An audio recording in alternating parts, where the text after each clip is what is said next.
Je rok 2025 a Apple nám představil již 5.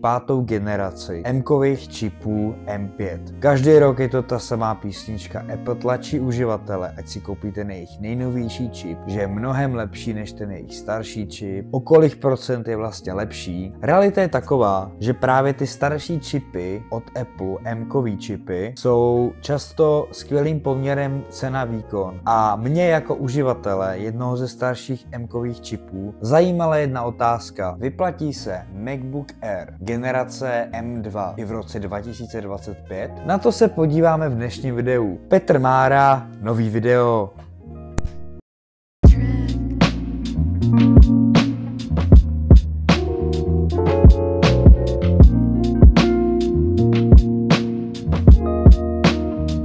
Otázkou zůstává, proč vlastně o tomhle notebooku mluvím, když jsou dneska zajímavější kousky. Odpověď je jednoduchá. Sám tady ten MacBook mám a vzhledem k tomu, že už ho používám skoro 2 roky, tak jsem si říkal, že by to mohlo být dobrý z pohledu uživatele se na to právě podívat.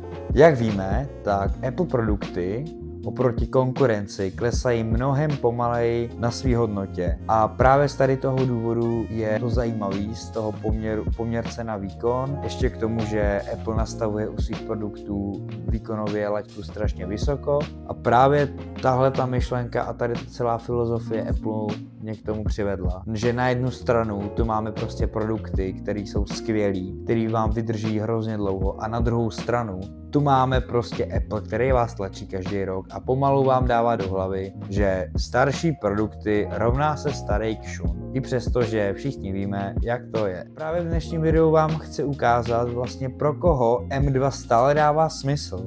I přesto, že už je to 3 roky starý notebook a máme tu další nástupce.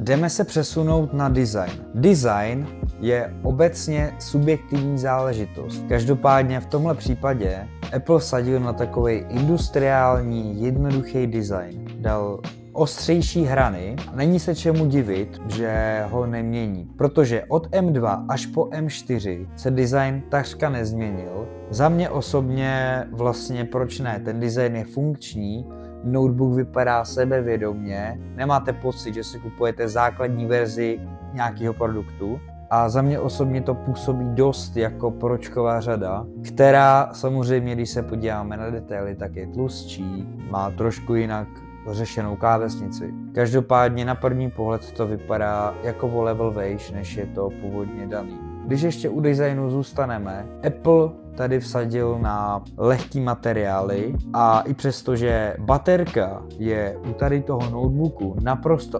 úchvatná, k tomu se ještě dostaneme, tak celý notebook váží pouze 1,24 kg. V praxi to znamená, že ho dáte do baťohu a v podstatě ho necítíte. Což si myslím, že je super právě pro lidi, co takhle chtějí cestovat a co chtějí tvořit a něco dělat právě na cestách.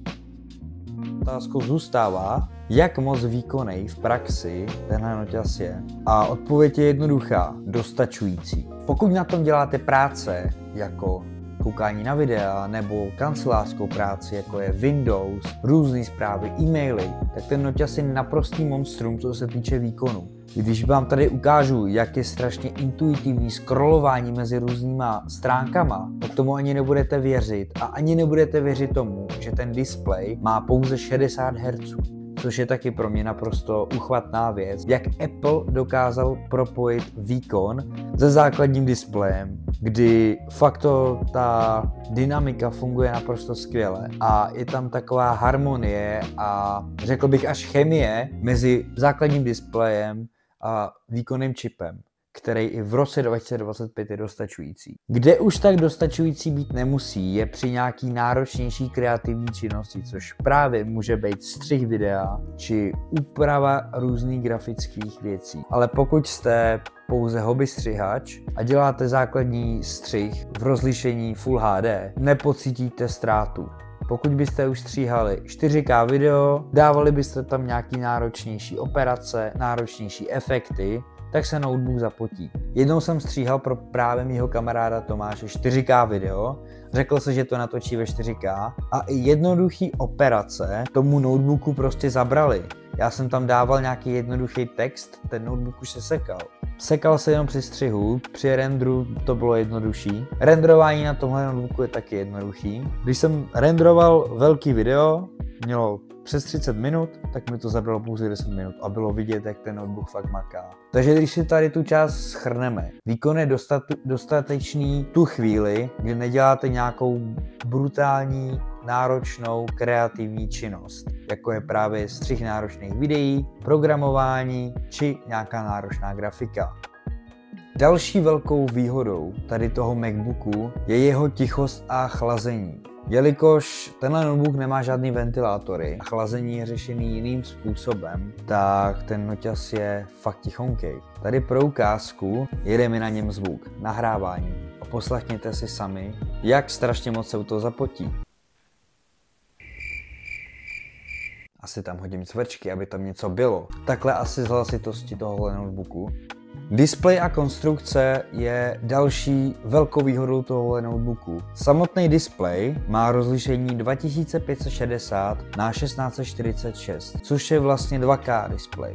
Konstrukce je taky, jak už jsem zmiňoval, naprosto nadčasová. Tenhle notebook váží 1,24 kg. Zpracování vůbec nepůsobí, že ten notebook váží prostě jako flákot masa z Kauflandu v akci. Jako fakt je to neskutečný, jak si s tím konstrukčně vyhráli. Já jsem ho nosil každý den do školy, když jsem ještě chodil na střední. Vůbec jsem nepocitoval, že tam ten notebook mám jako. Měl jsem tam strašně moc učení a ta váha se prostě tam ztratila. Je to až fascinující. Já tady prostě takhle si ten noťaz vezmu a vůbec to není vidět. Nebo vůbec jako není nějakým způsobem zatěžující to takhle držet. Kdyby mi tady spadnul, byl by to pěkný průser.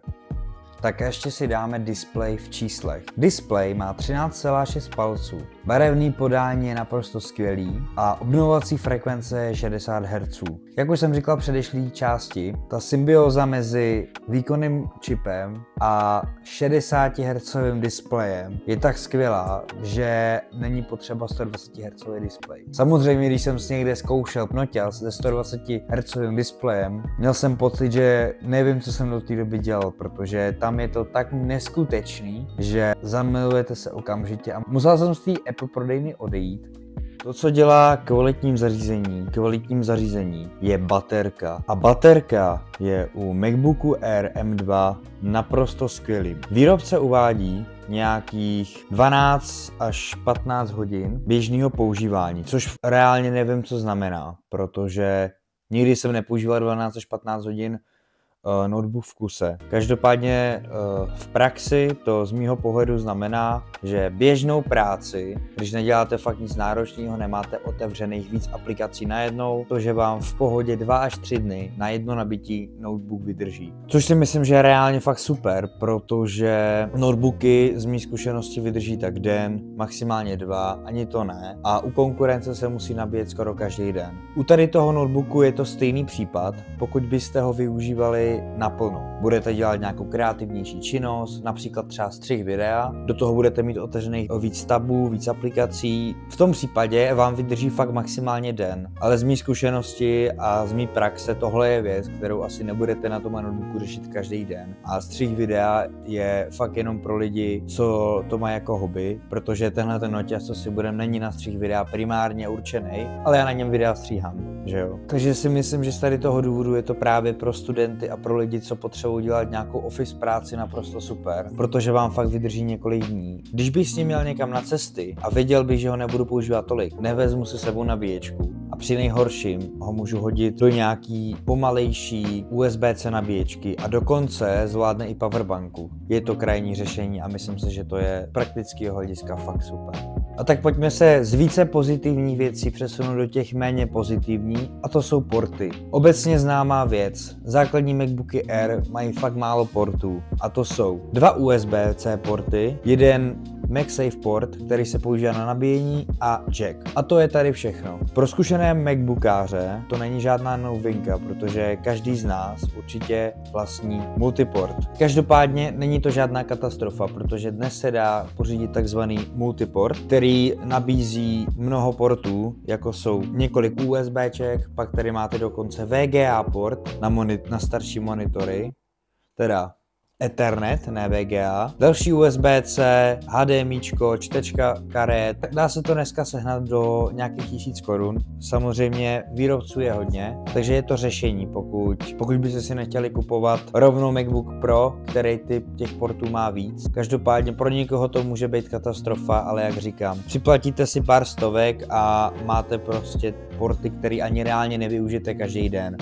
Pro koho tento MacBook je? Ale tento MacBook byl už ze začátku, když vyšel, cílený na nenároční uživatele, který očekávají, že na něm budou dělat základní práci, to znamená něco kancelářského, Word, Office programy, či scrollování na internetu, anebo koukání na videa, nebo na filmy, protože i přesto, že má to pouze 13,6 palců, za mě osobně je to dostačující a na cestách je to skvělý a je to furt 100krát lepší, než koukat na film na mobilu. Na tomhle notebooku se dá taky dělat kreativní činnost, a to tedy nějaký základní střih videa, třeba ve Full HD, jak říkal Petr Mára, domácí video třeba, nebo základní úprava fotek, takže v podstatě pro ty nenároční uživatele, pro studenty je to fakt skvělý. Pojďme si to celý shrnout, pro jakou skupinu to je. Pro studenty, pro lidi, co dělají třeba po práci nenáročnou činnost a chtějí mít zařízení, který zvládne skvělé filmy, pro ty, co potřebují lehký cestovní zařízení a taky pro lidi, co nechtějí mít nejnovější čip, nechtějí dávat za notebook více jak 30 000, ale kolem 20 000 už je to pro ně reálný. Protože když se podíváme na internet, tak tenhle ten noťaz se dá fakt sehnat buď repasovaný pod 20 000, anebo furt novej na skladech za nějakých 22 000. Taky za tuhle cenu se dá sehnat relativně solidní notebook do kanceláře s Windowsem. Vybrat si, jestli si dáte Windows nebo Mac OS, je samozřejmě na vás, ale když se podíváme na přechod z Windowsu na Mac OS, tak nejhorší je první týden a pak je to v podstatě v pohodě, protože celý ten systém od Apple je tak strašně intuitivní, že vy si tam navyknete na nějaký ty operace, v začátku vám to dělá problém a pak už nechcete nic jiného. Vyplatí se MacBook Air generace M2 i v roce 2025? A odpověď je jednoduchá. Ano, pokud jste nenáročný uživatel, protože cena je opravdu lákavá, kolem 20 000. Máte zařízení, který je lehký, který zvládá základní operace naprosto bez problémů. Baterka vám vydrží v základním používání bez nabíjení více jak 2 dny. Design si myslím, že furt stojí za to. Pokud chceš dobrý MacBook poměr cena výkon, nejde ti o nějaký funkce navíc, které už mají ty novější čipy a potřebuješ to třeba na studium, tak tenhle MacBook je přímo pro tebe. A jsme na konci tohohle videa. Napište mi do komentářů, co si o tomhle MacBooku myslíte, jaký máte osobní zkušenosti s MacBookem, po případě jaký vlastníte. Já vám děkuji, že jste tohle video shlédli. Nezapomeňte dát like, po případě pokud by vás zajímaly podobná videa, můžete dát odběr, napište mi do komentářů, pokud byste chtěli, aby v téhle tématice těch videí pokračoval, protože recenze sleduju už asi od 10 let, takže je to takový trošku splněný sen si to natočit a vyzkoušet. Mějte se krásně a příští týden čus.